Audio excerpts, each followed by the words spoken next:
Então, bom dia a todos.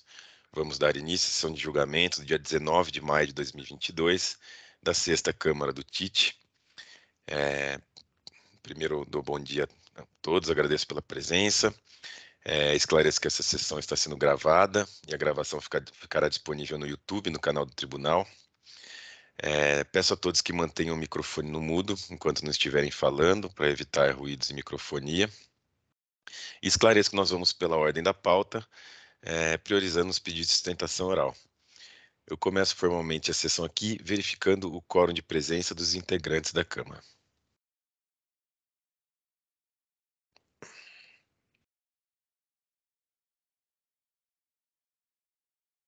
Todos confirmaram presença, então estão presentes além de mim, doutora Heloísa, doutor Ítalo e doutor João Silag, além da doutora Aline da representação fiscal. Dou início à sessão. E o primeiro processo com pedido de sustentação oral é o do autuado JBS S.A., é o auto de infração 4126059, é um recurso ordinário de relatoria do doutor Ítalo, com pedido de sustentação oral pela doutora Luciana Politano de Luceno, que já se encontra aqui presente. Bom dia, doutora Luciana. Então eu passo a palavra para o relator, doutor Ítalo, para a leitura do relatório, e depois a gente parte para a sustentação oral. Obrigado, presidente. Bom dia a todos. Remanescem aqui em julgamento, através de recurso ordinário, 3 itens. O item 1, crédito indevido, decorrente de escrituração de notas fiscais de entrada, sendo que tais documentos não atendem às condições previstas no item 3 do parágrafo 1º do artigo 59 do regulamento. O item 2, crédito indevido, decorrente da escrituração de conhecimentos de transporte que foram desclassificados nos termos do artigo 184, inciso 3 do regulamento.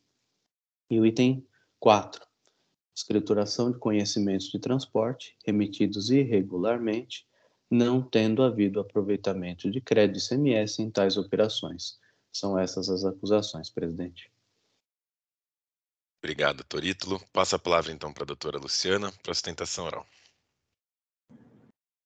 Bom dia, senhor presidente. Bom dia, digníssimo relator, demais juízes dessa colinda Câmara Julgadora, nobre representante fiscal.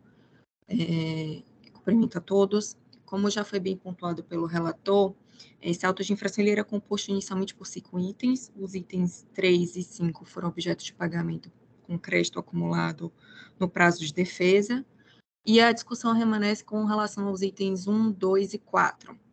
Os itens 1 e 2 impõem a acusação de creditamento indevido e cobram imposto, penalidade, e o item 4 cobra tão somente penalidade porque seria a escrituração indevida de CTS. O gatilho dessa acusação fiscal, senhores, é que o fornecedor das mercadorias, bagaço de cana e cavaco de madeira, que são as mercadorias que foram adquiridas pela JBS, eles não teriam KNAI de comércio atacadista, de modo que entendeu o fiscal autuante por enquadrar a empresa com relação à suposta infringência ao artigo 184, inciso 3º do RICMES, que impõe que o documento fiscal conteria informação falsa quanto ao remetente. Feito esse esclarecimento a respeito do pano de fundo da acusação, eu passo a expor os principais argumentos com relação ao recurso ordinário. E, de plano, pelo menos na perspectiva da recorrente, existe uma questão de falta de substituição do fato à norma. A materialidade que é invocada, o dispositivo que é invocado como supostamente infringido, pelo menos na perspectiva do recorrente, ele não tem capacidade de ter sido infringido porque a informação atinente ao KNAI referente ao fornecedor da mercadoria é uma informação que sequer consta no documento fiscal. Quando você faz uma operação, uma comercialização, os dados que vêm na nota fiscal, naturalmente, são de conhecimento dos senhores, remetente, destinatário, peso, tipo de mercadoria, informações relacionadas ao frete, mas o KNAI do fornecedor da mercadoria não é uma informação que consta no documento fiscal, é uma informação que consta no cadastro dele perante ao sistema da Secretaria da Fazenda do Estado de São Paulo, é uma informação que consta nos documentos societários que são depositados junto à JUSESP, é uma informação que consta no cartão CNPJ dele, mas não é uma informação que consta no documento fiscal. Então, na nossa perspectiva, não existe uma subsunção do fato à norma, não tem como a empresa, em decorrência do fornecedor, não ter a informação, não ter o KNAI correto, ter cometido uma infração ao artigo 184, inciso 3 do RICMES, porque, na nossa perspectiva, o artigo 184, inciso 3 do RICMES, ele é relacionado às informações que são constantes no documento fiscal, que não é o caso do KNAI. E ainda, no relatório circunstanciado, ele faz menção à questão do endereço cadastral dos fornecedores. Segundo ele, os endereços cadastrais não seriam locais físicos com a capacidade de atender as operações, né, de atender as mercadorias.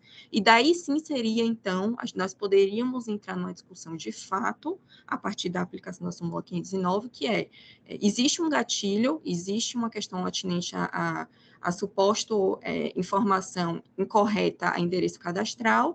Em decorrência disso, se estaria, então, questionando a legalidade, a legitimidade dessas operações, se elas aconteceram, se elas deixaram de acontecer, e aí cabe ao contribuinte, é ônus do contribuinte comprovar a efetividade das operações para, então, ele fazer valer o seu direito ao crédito. Eu esclareço de plano, senhores, que não consta nos autos a informação de que essas inscrições desses 2 fornecedores tenham sido cassadas. Inclusive, eu as consultei ontem no CADESP e eles estão inaptos a partir do ano de 2019. Essas operações, elas aconteceram no ano de 2018. Ou seja, nós não temos um processo de cassação de inscrição estadual, que aí sim poderia se questionar a questão dos efeitos declaratórios, que alcançariam os fatos pretéritos, enfim. Nesse caso, nós não temos cassação de inscrição, pelo menos não consta nos autos. Quando consultamos o CADESP, ele está inapto a partir do ano de 2019. E, mais uma vez, eu reitero, o entendimento da recorrente é de que os dados cadastrais, eles são de responsabilidade exclusiva do declarante. Esse fato, ele não pode ser oponível ao terceiro. Eu faço uma comparação até um pouco esdrúxula, mas a empresa, ela presta informações no CAGED de quantos funcionários ela tem. Eventualmente, se ela prestar uma informação indevida, isso vai ser oponível ao terceiro, isso se torna uma manobra muito abrangente para se perseguir o crédito, pelo menos na nossa percepção, se perseguir o crédito que é apropriado, que foi legitimamente apropriado, porque essas operações, elas de fato aconteceram, e aí nós entramos no segundo aspecto do nosso recurso, saindo do plano da alegação de direito, da falta de suposição do fato à norma, nós entramos no plano de comprovar que efetivamente essas operações, elas aconteceram, e fazer valer o direito da recorrente ao crédito, justamente em consonância com a súmula 509, que já é de conhecimento dos senhores, mas eu peço vênia para ler, lista o comerciante de boa-fé aproveitar os créditos de ICMS decorrentes de nota fiscal posteriormente declarada inidônea, quando demonstrada a veracidade da compra e venda. Requisito, quando demonstrada a veracidade da compra e venda. Pois bem, nós entramos agora e começamos a abordar também a decisão recorrida. Na decisão recorrida, o julgador de primeira instância, ele elenca 4 requisitos para o contribuinte fazer valer o seu direito de manutenção ao crédito e comprovar a boa-fé objetiva, e ele elenca como 4 requisitos. Demonstração de veracidade da compra e venda. Nesse ponto, eu vou fazer leitura, senhores, exatamente como consta na decisão. Ponto 36.1, demonstração de veracidade da compra e venda. Esse requisito está presente, uma vez que não está sendo contestada a entrada das mercadorias. O próprio fisco reconhece isso ao autuar pelo crédito indevido e recebimento das mercadorias desacompanhadas de documento fiscal hábil. Ponto 36.2, declaração de inidoneidade posterior à celebração do negócio e emissão de notas fiscais. Também se verifica esse requisito, pois sequer existe essa declaração. Ponto 36.3. A existência de prova de pagamento, requisito cumprido conforme documentos juntados na defesa administrativa. Ponto 36.4. Comprovação de que o adquirente de boa-fé verificou a regularidade fiscal do alienante. Esse requisito não foi satisfeito, conforme já explicado nos itens acima. Então, o fundamento da decisão de primeira instância para manter o crédito tributário e glosar, né, o crédito que foi apropriado pela recorrente, é justamente que não teria sido cumprido o requisito de que o adquirente da mercadoria não teria se desincumbido do ônus de verificar que, à época que ele pactuou as operações com o fornecedor estava regular perante a Secretaria da Receita Federal, a Secretaria da Receita Estadual, com todos os quinais das atividades que ele exerce reiteradamente, né? Habitualmente, por assim dizer. Então, basicamente, é uma questão de regularidade, de verificação de regularidade fiscal. E aí, eu peço venha para fazer uma leitura da manifestação da Fazenda no recurso ordinário, as folhas 34 e 24, folha 34 e 25. Ponto 36 da manifestação fazendária. O autuado não juntou ao processo consulta ao Sintegra do suposto fornecedor. Ponto 38. Nada obstante, é importante salientar que os cadastros fiscais, como Sintegra, Cadesp, CNPJ, dentre outros, são alimentados pelo próprio interessado e, nessa esteira, não valem como certidão da existência de fato e de direito desses, não sendo oponíveis à Fazenda e não excluem a responsabilidade tributária decorrente das operações com ele ajustadas. Ou seja, a própria Fazenda, na manifestação ao recurso ordinário, fala que o Cadesp e o Sintegra, então, não teriam o condão para poder afastar o crédito tributário, para poder comprovar a regularidade das operações. Só que esse mesmo fundamento é utilizado pela decisão de primeira instância como requisito não cumprido pela recorrente para poder fazer o seu direito ao crédito. São entendimentos que, na nossa perspectiva, são até conflitantes. A decisão de primeira instância atribui uma importância ao Sintegra que a própria representação fiscal na manifestação fazendária fala, olha, esse documento ele não pode ser oponível ao fisco. Ora, ele é ou não é relevante para o caso concreto? E aí, eu passo venha também para transcrever, fazer a leitura de um outro trecho da manifestação fiscal, folhas 33 e 16. A efetividade da ocorrência das operações acobertadas pelos documentos fiscais desclassificados não foi contestada pelo fisco. A infringência não se encontra na não existência das operações, mas sim na falsidade das informações dos documentos fiscais. Fecha aspas. Veja, se o gatilho da autuação é a informação falsa, a suposta informação falsa que fazendo a linha com que nós informamos antes. Nós entendemos que isso não teria o condão de ser encarado como informação falsa no documento fiscal, porque o KNAI, novamente eu repito, não é informação que está no documento fiscal. Mas ainda que se entenda que o KNAI incorreto teria o condão de ser a mola propulsora para a autuação por assim dizer, tirar a legitimidade, a presunção de veracidade dessas operações, o que me remanesce é justamente a tese de nota fiscal inidônea, justamente a súmula 509 do STJ. Compete ao contribuinte nessas situações em que se há um ato posterior que se verifica que a operação não teria ocorrido como consta na documentação fiscal, compete a ele comprovar a veracidade das operações da compra e venda. E é justamente isso que é feito no caso concreto. Eu reitero, esse processo ele já foi submetido a julgamento anteriormente, oportunidade em que o antigo relator ele deu provimento ao recurso ordinário da empresa para cancelar o auto de infração. Foi pedido voto vista na sessão de julgamento pelo Dr. Zulli, que foi o voto vencedor, para converter o processo em diligência, essa sessão de julgamento agora é um retorno de diligência, uma vez que a empresa, em primeira instância, quando da defesa, só teria trazido por amostragem os documentos que têm um condão de comprovar a legitimidade das operações. A empresa trouxe comprovantes de pagamento, trouxe tickets de pesagem para comprovar o ingresso dessas mercadorias nos seus estabelecimentos.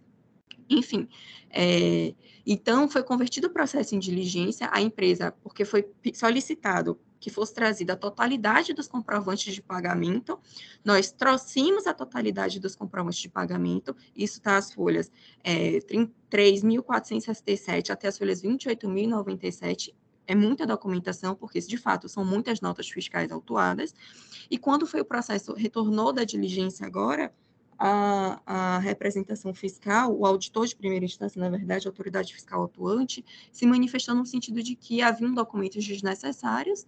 Primeiro, ele reconhece que existem comprovantes de pagamento, mas ele não faz o disclaimer de quais seriam as notas, então. Ele reconhece que existiriam, nesse caso, pagamentos feitos em lote, pagamentos feitos através de sistemas de desconto, pagamentos feitos através de cessão de crédito, que, inclusive, ele se opõe a reconhecer esses pagamentos. E ele faz, de certo modo, até uma crítica ao contribuinte, no sentido de que foi juntado muito documento, mas a empresa cumpriu exatamente o que foi determinado na sessão de julgamento anterior. Justamente, ela trouxe aos autos todos os documentos, e não só os comprovantes de pagamento, que são aptos a comprovar a veracidade das operações, inclusive porque nós sabemos que existem casos de autos de infração que são mantidos em que a empresa traz somente comprovante de pagamento e esse egrégio tribunal administrativo entende que só o comprovante de pagamento não é suficiente para comprovar a veracidade da operação. Então, não cabia a empresa trazer tão somente comprovante de pagamento. Ela trouxe os outros documentos, inclusive referentes a cada nota, que tem um condão de comprovar, sim, que essas operações aconteceram e que haviam sido citados, inclusive, no voto do primeiro relator, no voto em que ele cancelou as infrações tributárias. E são documentos, inclusive, que a própria representação fiscal, na manifestação dela ao recurso ordinário, ela cita que são necessários. Ela traz o seguinte, ponto 32 da manifestação da representação fiscal. Assim, à luz da referida súmula, a condição de comerciante de boa-fé está sujeita ao adimplemento cumulativo simultâneo de diversos requisitos, entre eles, ponto 32.1, a demonstração da veracidade das operações de compra e venda, inclusive com a apresentação de suas tratativas comerciais e comprovação de transporte de mercadoria. Ou seja, não é só o comprovante de pagamento que pode pôr fim à questão. Então, basicamente, senhores, eram essas as razões que a empresa gostaria de reproduzir. Eu acho que nós entendemos que o caso ele foi muito bem analisado quando do primeiro relatório, do primeiro voto, o voto que foi consignado pelo antigo relator, ele pegou bem a questão o que é justamente a nossa linha de argumentação. Ele traz, eu vou fazer vênia só para ler 2 pontos principais do voto, né, dele, que restou vencido naquela sentada em que ele cancelou o auto de infração, que ele diz o seguinte: no caso dos autos, verifica que não houve instauração regular de PAC ou de PCN, e não obstante a decisão recorrida seja contrária ao reconhecimento da boa-fé, a principal razão para a manutenção dos itens 1 e 2 está no fato de que a recorrente não logrou êxito na comprovação de sua boa-fé e não verificou a situação fiscal das empresas fornecedoras das mercadorias adquiridas. Ele segue. No outro parágrafo. Por outro lado, há nos autos, as folhas 2559 e 2560, logo acostados juntos com a defesa, declaração dos contadores das empresas fornecedoras, os quais atestam que, à época das operações, tais empresas estavam habilitadas a emitir notas fiscais, o que não haveria de ser diferente, posto que tratam-se de notas fiscais eletrônicas, as quais não poderiam ser emitidas caso os fornecedores não estivessem habilitados perante a Secretaria da Fazenda. Aí ele segue. Dessa forma, em que pese o entendimento do ilustre julgador Acó, considero que a declaração de regularidade à época das operações é atestada pela própria emissão da nota fiscal eletrônica, o que não deve macular esse auto de infração, a legitimidade do crédito apropriado pelo recorrente. Ademais, quando se analisa o conjunto fático probatório, verifica que foram juntados diversos documentos para comprovar a efetividade das operações, conforme aduzido, inclusive, na própria decisão recorrida. E aí ele passa a citar o ticket de pesagem, os pedidos de compra, enfim. Ele conclui, desse modo, mediante todas as informações e documentos colecionados pela recorrente desde a apresentação de sua defesa, a evidente comprovação da efetividade das operações entabuladas com os fornecedores, o que evidencia, ao menos, um dos requisitos de boa-fé, fato que demonstra a legitimidade do crédito apropriado pelo autuado, motivo pelo qual voto pelo cancelamento do auto de infração. Enfim, eram essas as questões que a empresa entendia que eram pertinentes trazer agora nessa sustentação oral, para rememorar a discussão e para tentar, de alguma forma, contribuir com o julgamento. Eu agradeço a atenção de todos e me coloco aqui à disposição para eventuais esclarecimentos que sejam necessários. Obrigada. Obrigado, doutora Luciana, pela sustentação oral. Volto a palavra, então, ao relator, doutor Ítalo. Obrigado, presidente. Também agradeço à doutora Luciana pela sustentação e passo ao voto. Digo aqui que o item 1 versa sobre crédito indevido decorrente da escrituração de notas fiscais eletrônicas emitidas indevidamente por França e Fernandes Transportes Limitada e AP França Neto Transporte. São 2 empresas. Relativamente à entrada de mercadoria que não atende às condições previstas no item 3 do parágrafo 1º do artigo 59 do RICMES. Frisando que os emitentes são transportadoras que não possuíam condições de fornecer os materiais acobertados pelos documentos fiscais, sendo falsa a informação de que tais mercadorias teriam saído de tais empresas. Tais documentos fiscais foram desclassificados nos termos do artigo 184.3 do RICMES por conter declaração falsa quanto ao remetente das mercadorias, conforme detalhado no relatório circunstanciado. O item 2 versa sobre crédito indevido decorrente da escrituração de conhecimentos de transportes eletrônicos emitidos pela empresa França e Fernandes Transportes, frisando que tais CTS foram emitidos pela citada empresa para cobertar notas fiscais de sua própria emissão, as quais já haviam sido emitidas indevidamente conforme a autuação do item 1. Tais documentos fiscais foram também desclassificados por conter declaração falsa quanto ao remetente. E o item 4 versa sobre a escrituração no livro registro de entrada de conhecimentos de transporte eletrônico emitidos indevidamente por França e Fernandes Transportes e AP França Neto Transporte, frisando que na escrituração do CTS desse item não houve o aproveitamento de crédito do ICMS. A recorrente suas razões pleiteia a nulidade do AIM, a existência de sua boa-fé e outras questões subsidiárias que eu transcrevo aqui e passo a analisá-las uma a uma. Quanto à preliminar de nulidade do auto de infração, por sua imprecisão, defende a recorrente que é imprescindível que o sujeito passivo conheça as acusações que lhe são imputadas para que possa exercer o direito de rebatê-las. Diz que a autuação contém apenas o relato já citado e uma série de documentos juntados na sequência, sem qualquer vinculação, e que não seria difícil reconhecer a nulidade do presente lançamento, uma vez que lhe falta demonstração objetiva acerca dos fatos autuados. Defende ainda a recorrente o não enquadramento do fato, no disposto artigo 184.3 do RICMES, aduzindo que o ponto nefrálgico da presente acusação é o fato que os remetentes não possuiriam quinai de comércio atacadista, o que, quando muito, importa em descumprimento de deveres de sua relação a cadastro perante o fisco estadual, e diz que a tentativa da fiscalização de trazer como infração citado artigo fato que nada se enquadra em nexo material, já que a sua ausência do quinai não reflete informação falsa da nota fiscal em relação ao remetente, como faz crer. Digo eu que afasto essa preliminar. A autoridade fiscal descreve e detalha em seu relatório circunstanciado suas premissas acusatórias, dispondo que houve pela recorrente o recebimento de notas fiscais de venda de cavaco e resíduo de madeira e bagaço de cana, emitidos por empresas prestadoras do serviço de transporte, as quais não possuem quinai de comércio atacadista desse produto, bem como informação sobre a real origem desses materiais, uma vez que as empresas relacionadas na notificação não possuíam espaço físico para estocagem ou armazenagem. Assim, digo eu, considerando que tais mercadorias não poderiam originar-se dos endereços constantes dos documentos fiscais, nem mesmo ter como fornecedoras as empresas emitentes, eis que empresarialmente seriam apenas transportadoras, entendeu a autoridade fiscal pela existência de declaração falsa nos documentos fiscais, tornando-o inábil, nos termos do artigo 184.3. Por serem inábeis os documentos fiscais, tanto as notas fiscais como o CTS, corretas as acusações fiscais de crédito indevido, quando os créditos decorrem da escrituração dos documentos fiscais inábeis, e da escrituração de tais documentos, quando na hipótese não tiver sido tomado crédito. A motivação acusatória, a meu sentir, é cristalina, restando justificado e chancelado por ex-julgador a desclassificação dos documentos fiscais emitidos pela empresa de transporte. Há, pois, indubitável correlação lógica entre o relato infracional e o relatório circunstanciado com os dispositivos regulamentares tidos como infringidos, bem como as acusações fiscais e suas respectivas penalidades. Ainda não se identifica qualquer fragilidade nas provas coligidas que conduziram a autoridade fiscal às suas conclusões, que são claras e fundamentadas.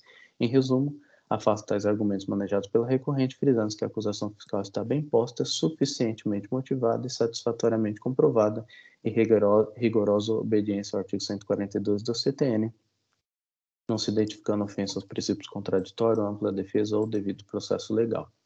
No mérito, defende a recorrente, apertada a síntese, a efetividade de suas operações comerciais, já bem detalhado em sustentação oral. Digo eu que os argumentos adotados pela recorrente, direto ou indiretamente, voltam-se adequadamente à alegação de boa-fé da destinatária. Passo, então, aos requisitos necessários à comprovação dessa boa-fé. Quanto ao requisito de demonstração da veracidade das operações comerciais, digo eu que tal requisito foi construído pela jurisprudência administrativa com vista a exigir lastro documental, contratos assinados, pedidos de compra comprovadamente remetidos a fornecedor, e-mails, enfim, que demonstre contundentemente que a destinatária das mercadorias entabulou um negócio jurídico que aparentava ser legítimo do ponto de vista negocial.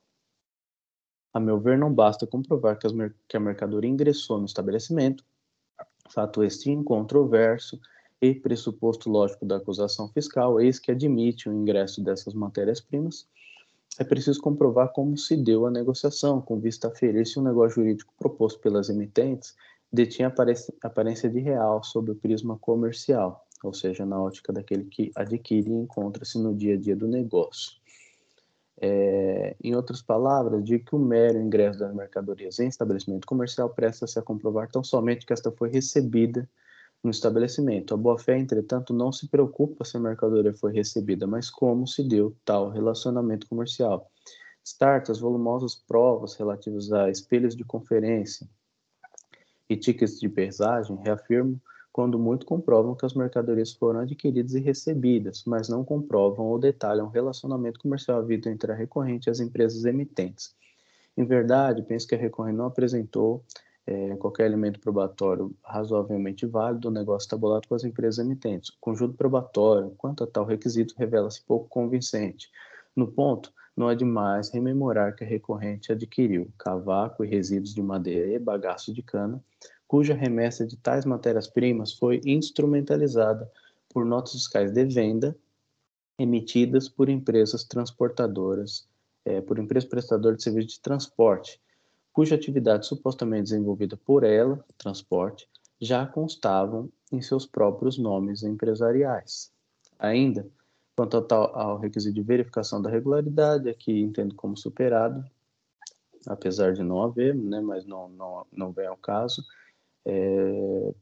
por entender que a sistemática de emissão de notas fiscais eletrônicas já supera esse requisito. Quanto ao requisito de comprovação de pagamentos do adquirente diretamente à empresa declarada inidônea, vez que em pretérita distribuição, a 8ª Câmara Julgadora, em voto condutor do Dr. Rafael Zulli, converteu o julgamento de diligência, assim consignando. Vou fazer a leitura por ser relevante.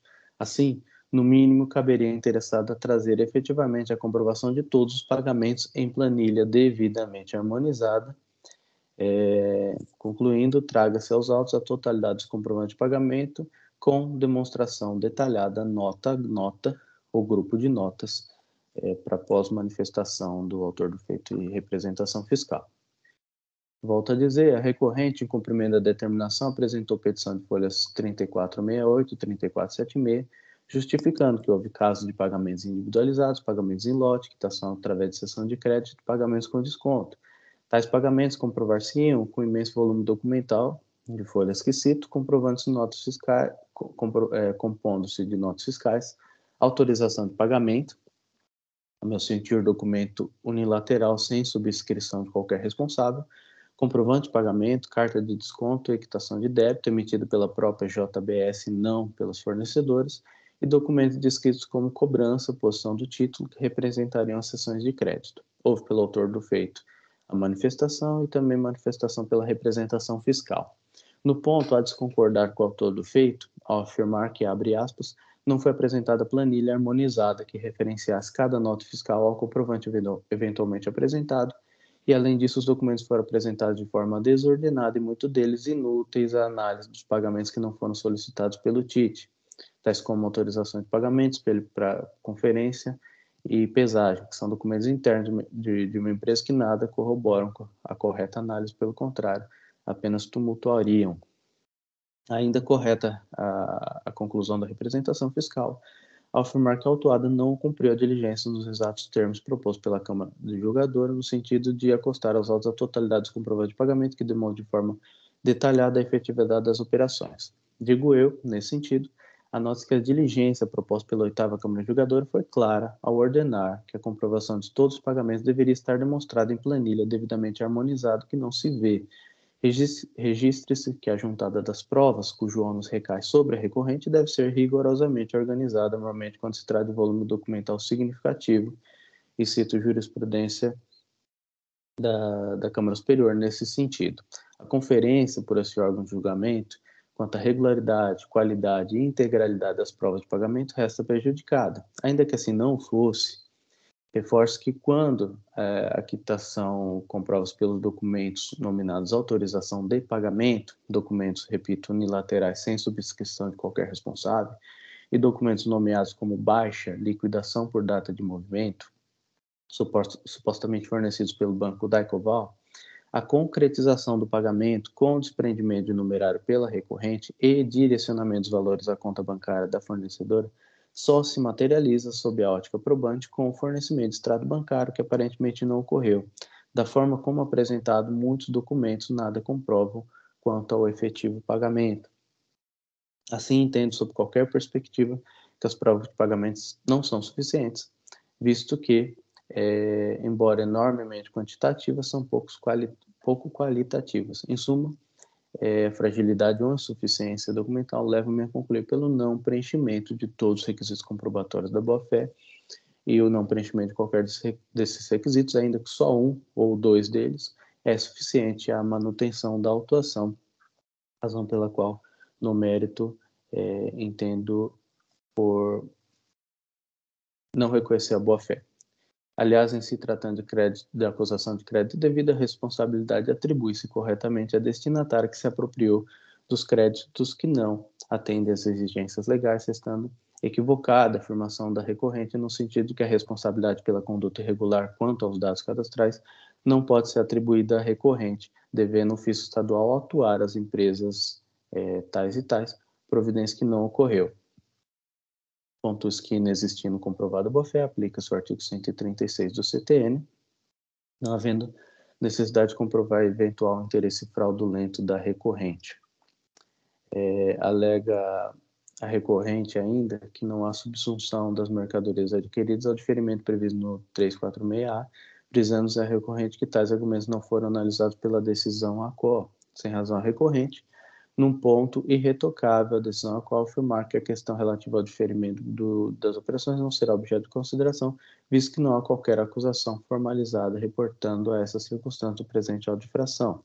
Embora o relatório circunstancial tenha ventilado tal circunstância, ao supor que mesmo que as empresas tenham remetido tais mercadorias, a apropriação do crédito ainda seria indevida em razão da existência de diferimento previsto no 346A, o autor do feito o fez como mero reforço acusatório, não sendo tal fato a legítima e imediata motivação do auto infração, conforme se lê pelo relato infracional. As acusações, repita-se, não se ancoram na suposta existência de diferimento aplicado às operações, tornando o capítulo recursal, nesse sentido, sem relevo jurídico nesse momento.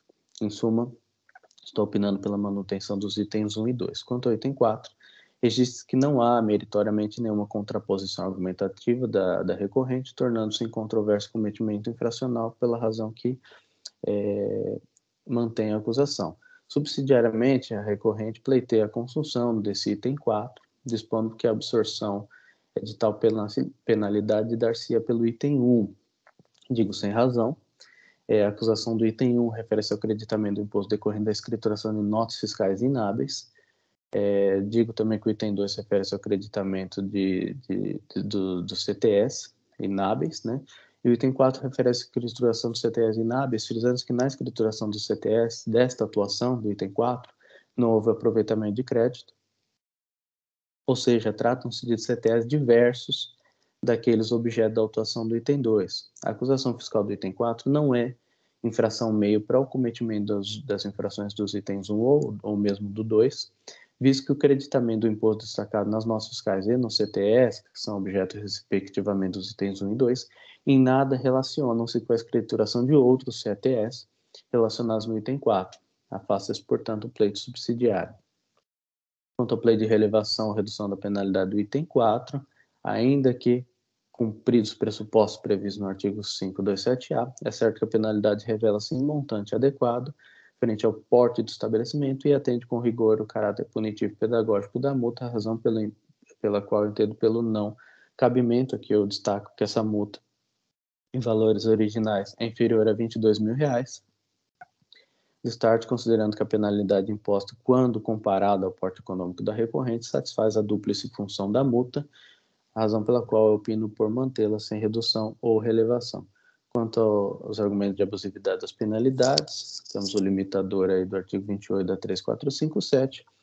Quanto aos argumentos de impossibilidade de aplicação de juros sobre a multa e impossibilidade de juros impossibilidade de incidência de juros sobre a multa antes da lavratura do auto de infração, cito aqui as súmulas 10 de 2017 e 3 de 2018, de modo a afastar tais argumentos. Em suma, presidente, eu estou conhecendo o recurso ordinário, estou negando-lhe provimento, é como votei.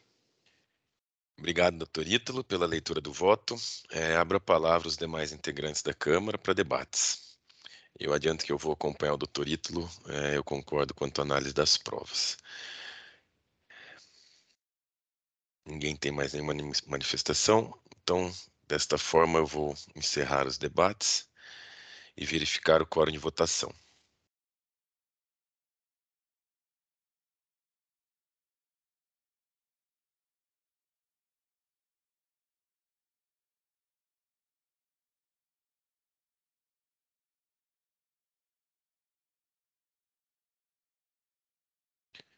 Todos confirmaram presença, eu inicio votação.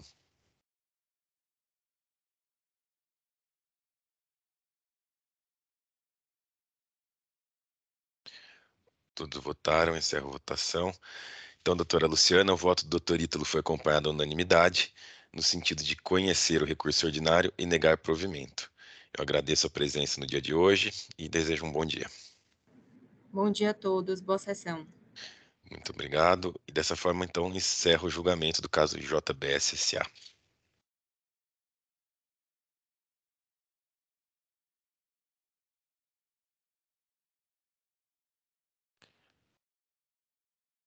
Próximo processo da pauta é do autuado Brasil Excellence Comercial Exportadora de Bebidas Limitada, auto-infração 40587774.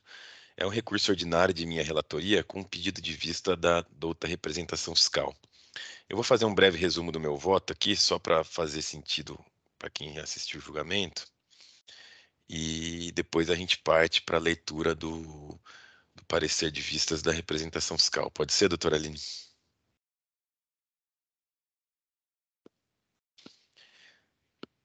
Bom, então eu vou fazer um resumo aqui do meu voto. Vou começar do item 10, lá depois na parte do mérito eu vou direto para a análise das provas. Mas então eu pontuei que inicialmente, cumpre ressaltar que a decisão proferida pela Câmara Superior anulou a totalidade do julgado que havia sido feito pela terceira Câmara desse processo. Então toda a matéria voltou aqui para nós julgarmos. Aí o contribuinte alegou em caráter preliminar nulidade do auto de infração, porque estaria sendo cobrado tributo sem conhecimento do fato gerador. Aí eu falei que o relato infracional está devidamente descrito e comprovado e eu aí contém todos os requisitos aí legais para sua validade. Então eu afastei esse argumento de nulidade do contribuinte. No mérito, o AIN é composto por duas acusações. A primeira é cobrança ICMS-ST cobrada em razão da responsabilidade supletiva do contribuinte substituído previsto no artigo 2672, a linha B do RICMES, e o item 2 infração no recebimento de mercadorias em operações consubstanciadas em documentação inidônea, sendo cobrado ICMS por operações próprias por solidariedade, com fundamento no artigo 11, no inciso 11, parágrafo 1º do RICMES.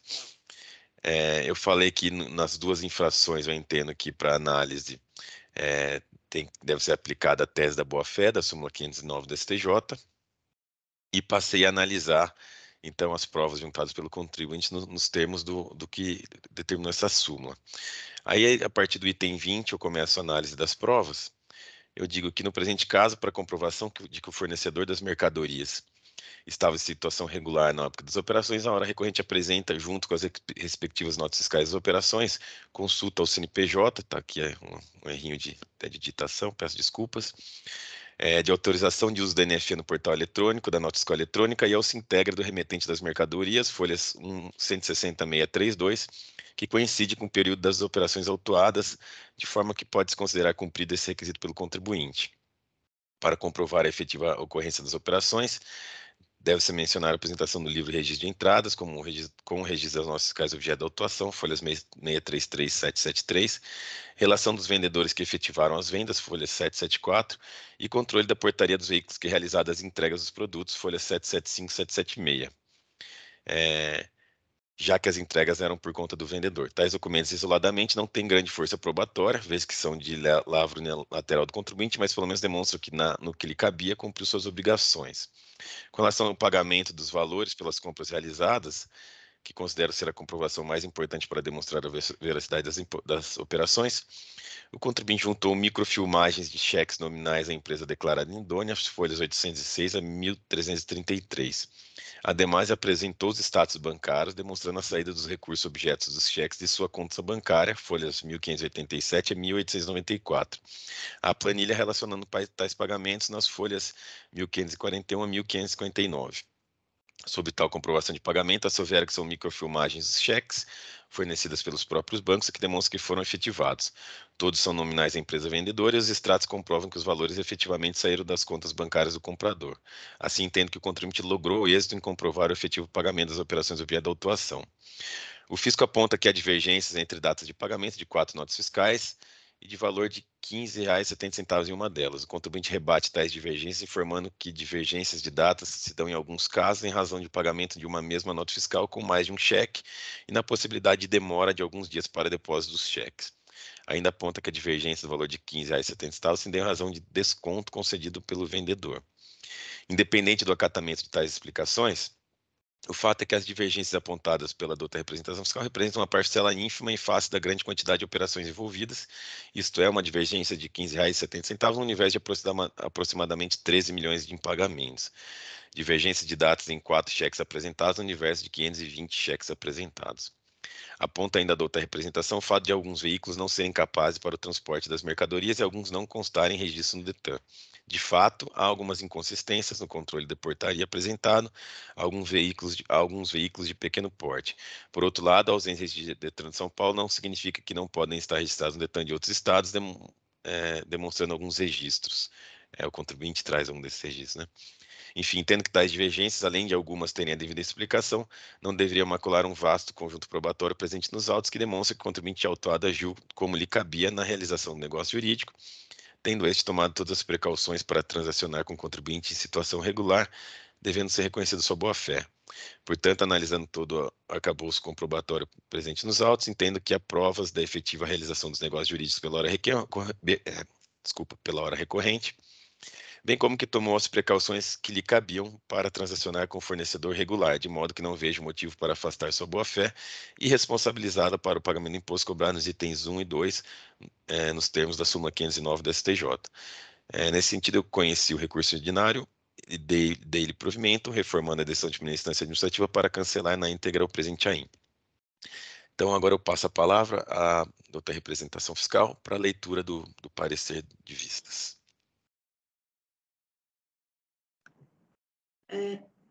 Vou ler o parecer. A Diretoria da Representação Fiscal pede vênia para manifestar-se nesse processo, destacando-se alguns pontos a serem considerados. O ilustre juiz relator entendeu que o contribuinte logrou ter agido de boa-fé nas negociações comerciais, cancelando a autuação. Ousamos divergir deste entendimento. Em consonância com a súmula 509 do STJ, o TIT tem entendido que somente preenchimento objetivo e simultâneo de todos os requisitos daria aso ao reconhecimento da boa-fé do contribuinte e, consequentemente, da legitimidade do crédito do imposto quando da aquisição de mercadorias de terceiros acobertadas por documentos fiscais posteriormente declarados inidôneos. No presente caso, não estamos tratando de infrações de crédito indevido do imposto. Portanto, entendemos ser inaplicável a tese da boa-fé expressa na súmula 509 do STJ. A despeito do entendimento da representação fiscal, identificamos que os requisitos não foram satisfeitos para demonstrar a boa-fé da autuada. Em primeiro lugar, não verificamos a demonstração da veracidade de compra e venda. Não identificamos nos autos documentos relacionados às tratativas comerciais, tais como e-mails trocados, contratos de compra e venda. Vale considerar que se trata de um montante de negociações no valor de aproximadamente 13 milhões, portanto, em valor expressivo. Conforme apontado pela representação fiscal, o contribuinte juntou uma declaração da pessoa que teria atuado como compradora da Brasil Excellence. Trata-se de documento produzido de forma unilateral, portanto, não faz prova em favor da autuada. Aliás, tal documento somente faz prova em desfavor da autuada, pois a compradora declara que esteve no escritório do fornecedor e que não havia nenhum motivo para imaginarmos qualquer tipo de irregularidade. Entretanto, conforme verificações fiscais, as folhas 147, o endereço da IP comercial era inexistente. Não foi o caso de simulação de existência, mas de inexistência. A ausência desse requisito por si só já impede o reconhecimento da boa-fé, conforme decisão da 5ª Câmara Julgadora. E aí eu cito um voto do Dr. Ítalo. Em segundo lugar, identificamos que os documentos fiscais não apresentam a identificação do transporte das mercadorias. Pode-se, por exemplo, observar nas notas fiscais de folha 160, 164, eu cito diversas, a ausência de preenchimento dos dados do transportador. Além disso, há documentos em que o preenchimento do transportador está incompleto, sem a placa do veículo. E eu cito exemplo. O preenchimento dos dados do transporte da nota fiscal inidônea é necessário para comprovar a boa-fé, uma vez que são esses dados que permitem verificar a efetiva ocorrência do transporte e, por consequência, a efetiva ocorrência das operações.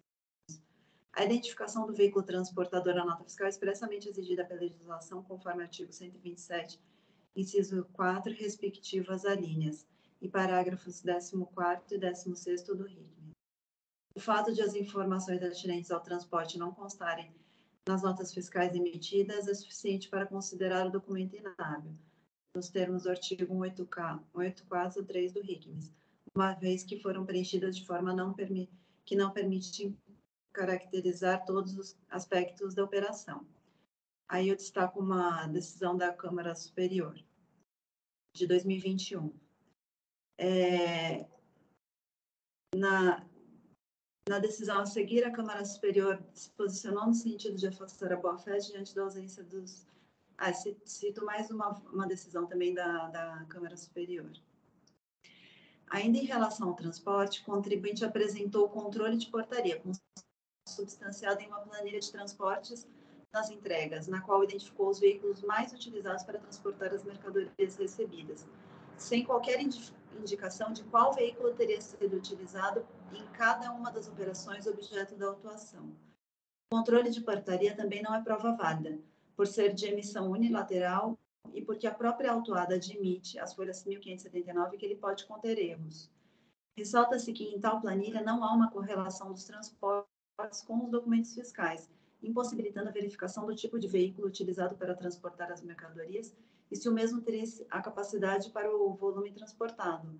Além disso, nesta planilha constam veículos de passeio impróprios para transporte de cargas, de acordo com consultas realizadas pelo fisco, além de veículos não identificados nos sistemas das Cefaz por conterem informações incompletas. O contribuinte informou apenas as placas, sem a unidade federativa, o que impossibilitou a consulta do fisco. Ainda, as folhas 165, a DANF indica como transportadora uma empresa localizada em Curitiba, com inscrição estadual tal. Em consulta ao Sintegra, verificamos que essa inscrição consta como cancelada desde maio de 2010.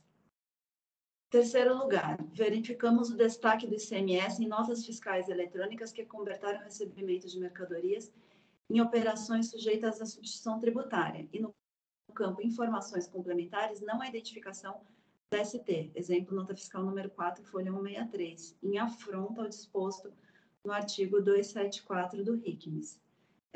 Mais um elemento que indica que o documento é inábil.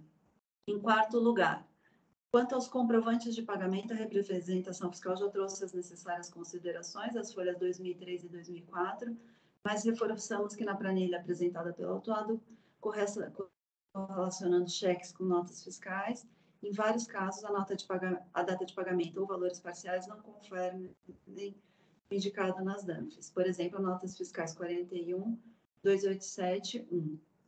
Portanto, face ao descumprimento de requisitos estabelecidos pela STJ, entendemos não ter sido demonstrada a boa-fé do autuado. Com tudo isso, esperamos a Câmara, ter levado à Câmara as razões enfáticas por parte fazendária. Reforçamos nossa posição pelo não provimento do recurso.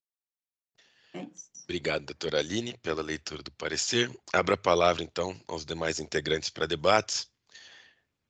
Peço à doutora Aline, por favor, só que faça a confirmação do parecer para que possibilite eventual pedidos pelos demais integrantes.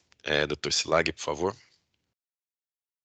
Cumprimento o relator e a representante fiscal pelos seus votos, muito bem, examinaram muito bem todas as questões e as provas, fundamentaram suas conclusões, mas eu tenho posição divergente, com todo respeito ao do ilustre relator, nesse caso, e eu já trouxe o voto, eu gostaria de registrar e apresentar meu voto de preferência. Pois não, por favor, doutor Silag. Querem que eu registre primeiro ou... Como o senhor preferir. O doutor Ítalo também solicitou um voto de preferência? Presidente, na verdade, depois eu vou explicar, acho que nem vai ser necessário a preferência, acho que eu vou fazer só de forma oral mesmo, até cancelei a solicitação. Depois que o doutor Silag se manifestar, eu comento. Perfeito. Doutor Silag, o voto de preferência está concedido, se o senhor quiser registrar. Rapidamente eu vou registrar. Isso, fica à vontade. Depois que registrar, já pode proceder à leitura, por favor. Obrigado.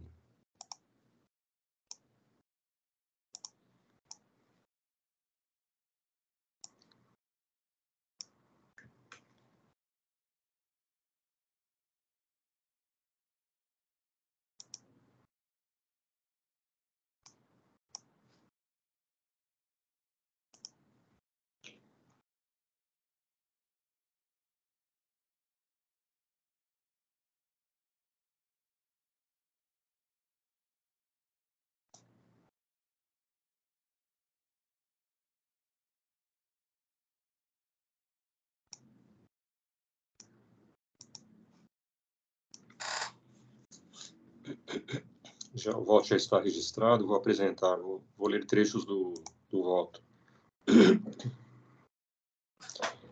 Pedi preferência para manifestar posição divergente em relação ao voto proferido pelo ilustre juiz relator. O respeitável voto negou provimento ao recurso ordinário para cancelar integralmente o auto de infração, por entender que teria sido comprovada a boa-fé da autuada para ambas as acusações.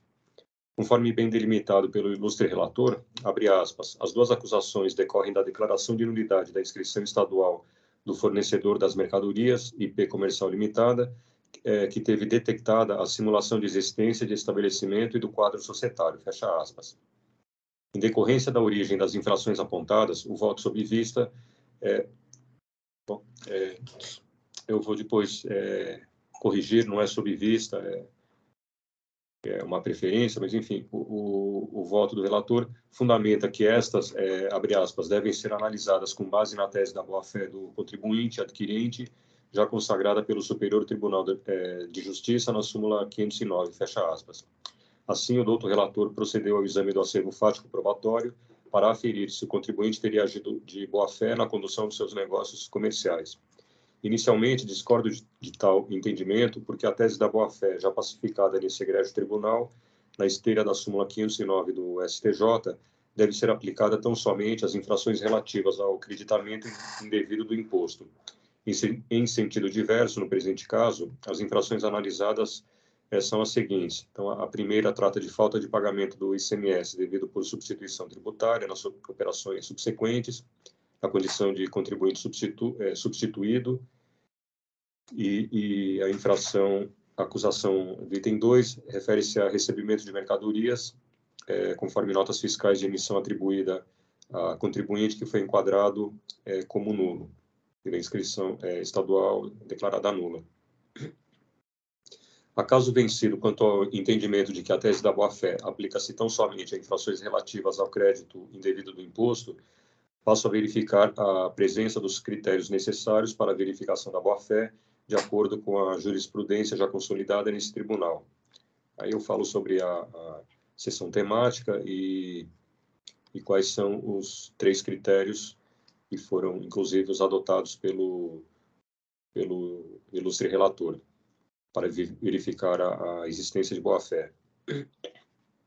Então, eu digo que o voto sob vista, de novo, vou corrigir, bom, voto examinado afirma que a efetiva ocorrência das operações de compra e venda foi comprovada pela presença nos autos do livro Registro de Entradas, com o registro de notas fiscais objeto da autuação, da relação dos vendedores que efetivavam as vendas e controle de portaria dos veículos que realizam as entregas dos produtos.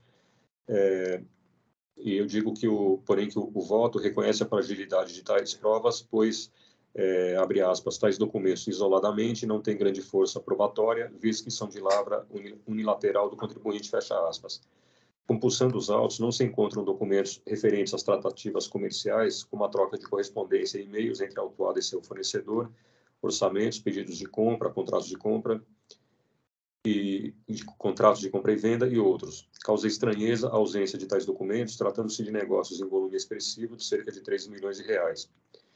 Destaca-se que a declaração juntada pelo contribuinte, relativa à sua funcionária, que teria autuado como compradora, em nada lhe aproveita. Ao contrário, além de se constituir em documento unilateral, a funcionária declara ter visitado o escritório do fornecedor, não verificando qualquer tipo de irregularidade no longo período que a autuada operou com o mesmo. Considerando-se que o endereço do fornecedor, a IP comercial, era inexistente, conforme as verificações fiscais, as folhas 147, tal fato, por si só, já é suficiente para afastar a alegada boa-fé. Isso conforme o meu entendimento. Observa-se ainda o registro incompleto das notas fiscais. Bom, aí eu falo da... Só um instante. Observa-se ainda o registro incompleto das notas fiscais com relação aos dados referentes ao transporte das mercadorias, o que também não demonstra a existência de boa-fé. E a título de exemplo, eu falo das notas fiscais que já foram citadas no parecer da representação fiscal, não vou repetir, e digo que o registro incorreto dessas informações configura infração ao artigo 127, inciso 6 do regulamento, e também observo que, pela ausência de informações relativas ao transporte nas notas fiscais, as notas fiscais já seriam inábeis, conforme o artigo 184, inciso 3 do regulamento, porque as notas fiscais foram preenchidas de forma a não permitir a identificação de todos os aspectos da operação. A planilha transportes nas entregas, apresentada pela autuada, as folhas 775 e 776, consistente em um controle da portaria da empresa, apenas traz uma relação de motoristas e veículos, sem identificar, porém, o veículo utilizado em cada uma das operações compreendidas na autuação, e nem fazer correlação com os documentos fiscais. Tal documento de produção unilateral não faz prova perante o fisco, e, ademais, a própria recorrente assume que essa planilha pode conter erros, as folhas 1579. Observa-se ainda que da referida relação de veículos constam veículos de passeio que não se prestam ao transporte de cargas, bem como veículos não identificados nos sistemas da Secretaria da Fazenda Paulista, devido ao fornecimento de informações incompletas, como placas sem a identificação da unidade da federação. Salienta-se, com relação ao critério da verificação da regularidade fiscal do seu fornecedor, que a recorrente não procedeu a essa verificação, com relação ao suposto emitente das notas fiscais, a IP comercial, à época das operações. Ela apresentou consultas realizadas ao CNPJ, ao Sintegra, e quanto à autorização do uso de notas fiscais no Portal Nacional da Nota Fiscal Eletrônica, mas salienta-se que esses cadastros fiscais, os cadastros fiscais, tais como o Sintegra, o Cadesp, CNPJ, autorização de impressão de documento fiscal, entre outros, têm as informações preenchidas pelos próprios interessados, não sendo oponíveis, portanto, à Fazenda e não excluindo a responsabilidade tributária decorrente das operações com eles ajustadas, conforme, inclusive, informado no rodapé do documento fornecido na consulta ao Sintegra, que eu transcrevo. E eu digo que os demais cadastros fiscais também não significam uma certificação de regularidade pela Fazenda Pública, ficando a situação cadastral do contribuinte sujeita à revisão posterior, nos termos dos artigos 20 e 21 da Lei 6.374, de 89. E acrescenta-se que os dados cadastrais são de exclusiva responsabilidade do declarante e que a inscrição estadual não implicará reconhecimento da eficácia do ato nem da existência legal da pessoa inscrita, conforme o artigo 26 do regulamento. E eu ressalto que a legislação vigente estabelece a obrigatoriedade de o contribuinte certificar-se da regularidade daquele com quem entabular a operação mercantil, não apenas no sentido formal dos dados cadastrais, mas também para verificar se o estabelecimento encontra-se em operação no local indicado, conforme o artigo 22A da Lei 6.374, a qual foi, portanto, descumprida pelo contribuinte. E com relação à comprovação dos pagamentos, eu divirjo a devida vênia do ilustre relator, que fez uma muito boa análise da material probatório presente nos autos, mas verifica-se na planilha de folhas 1541 a 1559, produzida pela recorrente, e que faz uma correlação entre notas fiscais e os respectivos cheques, diversos casos de divergência quanto à data de pagamento e também, em alguns casos, aos valores. Ressalta-se que, a partir dos extratos bancários, não se pode afirmar que os numerários destinaram-se efetivamente ao fornecedor IP comercial. Eu entendo, com base em diversos julgamentos, em casos da espécie, que os supostos fornecedores, empresas sem existência legal, como a IP comercial, possuem muitas vezes contas bancárias justamente para receber os valores correspondentes às operações fictas e legais, e que isso faz parte do kit dessas empresas dispor de conta bancária para conferir a aparência de regularidade às operações. Assim, à vista de todo exposto, eu entendo não prosperar a alegada boa-fé da autuada. Eu entendo que o fisco comprovou, por meio de suficiente acervo fático probatório carreado aos autos, as infrações apontadas no auto, enquanto que a recorrente não obteve êxito em desconstituir as acusações por meio de provas. Diante de todo exposto, respeitosamente divirjo do voto proferido pelo ilustre juiz relator para conhecer e desprover o recurso ordinário, mantendo integralmente o auto de infração, como voto. Desculpa, eu só peço, se eu puder,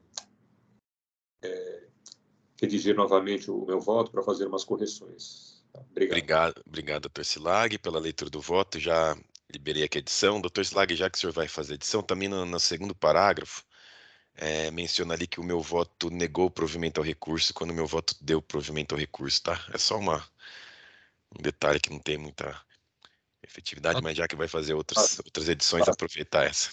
Tá? Obrigado. De qualquer forma, obrigado pela leitura e reabro os debates. Então, doutor Ítalo, acho que já chamou.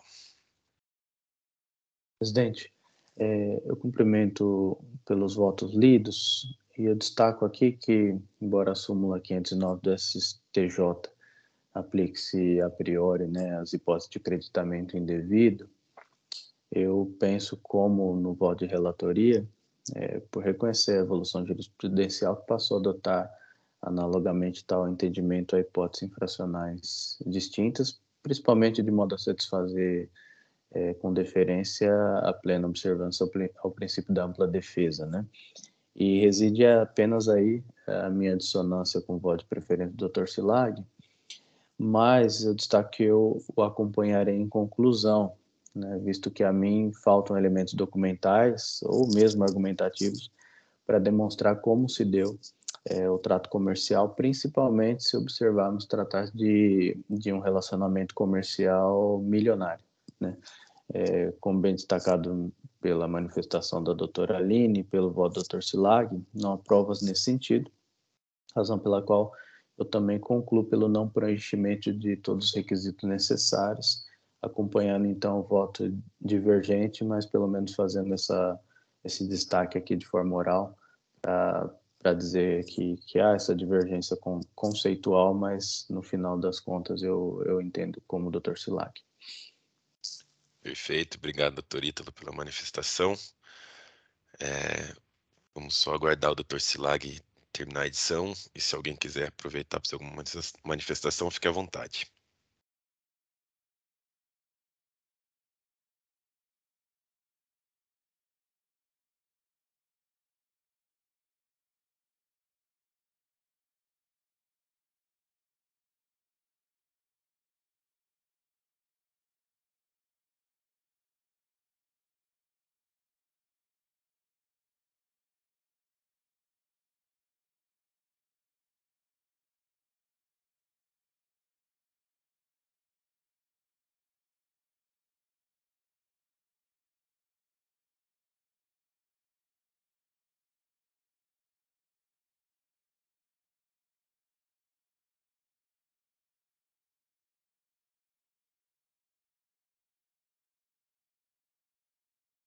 Acho que o Dr. Silag já lançou o voto editado, correto, Dr. Silag? Isso, já, obrigado. Perfeito. Então, alguém tem mais alguma manifestação? Eu posso encerrar os debates? Então, não havendo mais manifestações, eu encerro os debates e verifico o quórum de votação.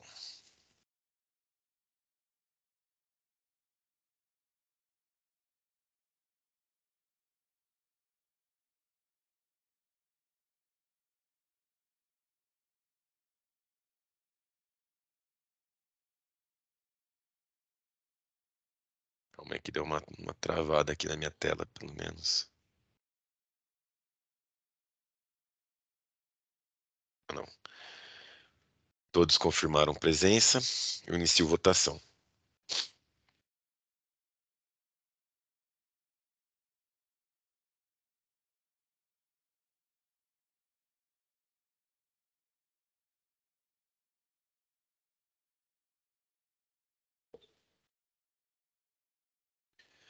Todos já votaram, então eu encerro a votação.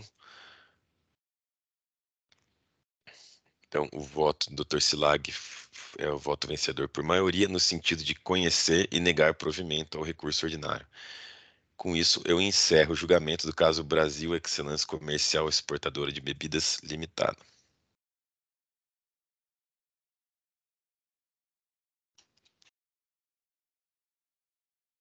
E assim nós terminamos a pauta de hoje. Julgamos já os 2 processos em pauta, então eu encerro a sessão de julgamento para que seja gerada a ata.